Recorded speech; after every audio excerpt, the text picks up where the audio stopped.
Assalamu alaikum. This is Lily. I'm back again with another video.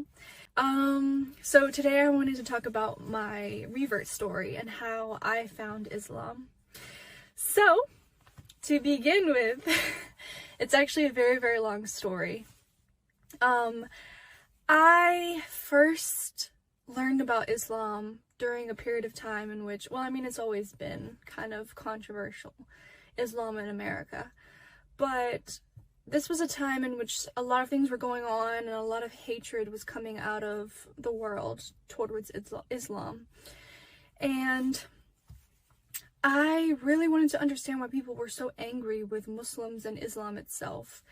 So from there, I decided to ask one of my friends. She's Moroccan and also Muslim, and she gave me my first Quran.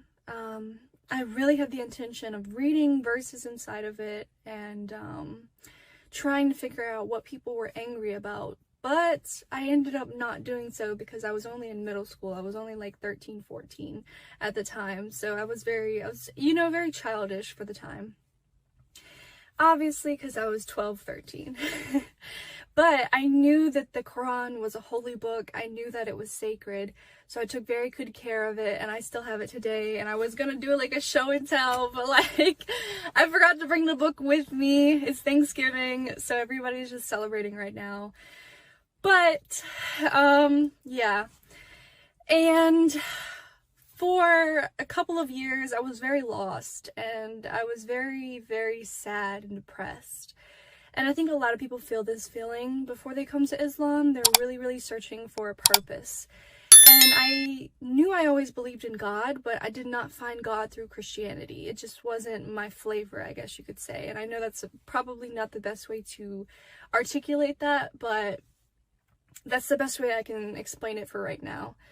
I just did not connect with God through Christianity, and I tried really hard, especially in my beginning years from like the ages of 8 to 12. I tried really hard, and then I just gave up because I felt like Christianity just was not my way of connecting with God.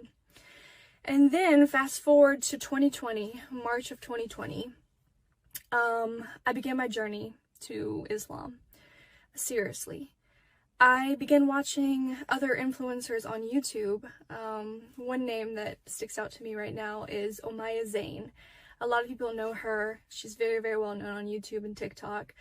And I loved her videos. I was watching her hijab tutorial videos. I was really, really inspired by her modesty.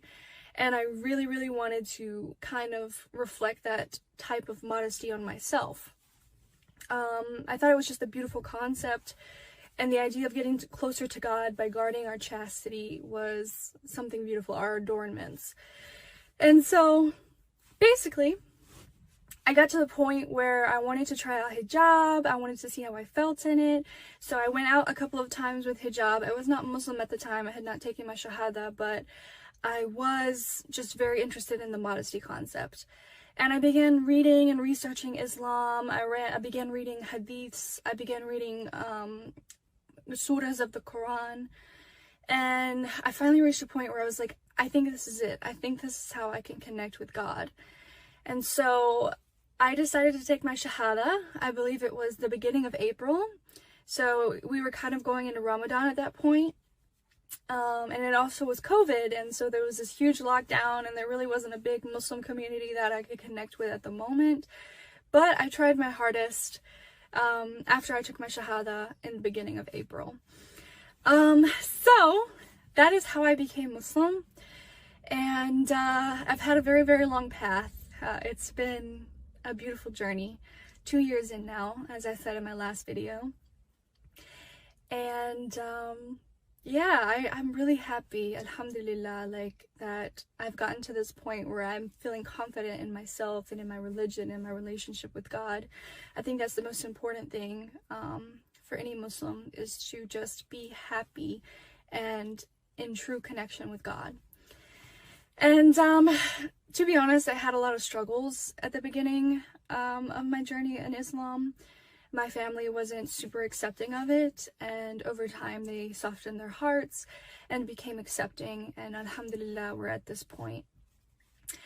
But I feel like for every revert, there's always a struggle, a challenge, because people are not used to Islam.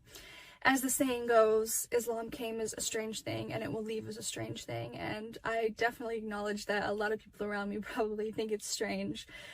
But, you know, at the end of the day, it's about what makes you happy and what makes God happy. And if you believe in God and you're Muslim, then you feel happy in your journey. And that's the whole point.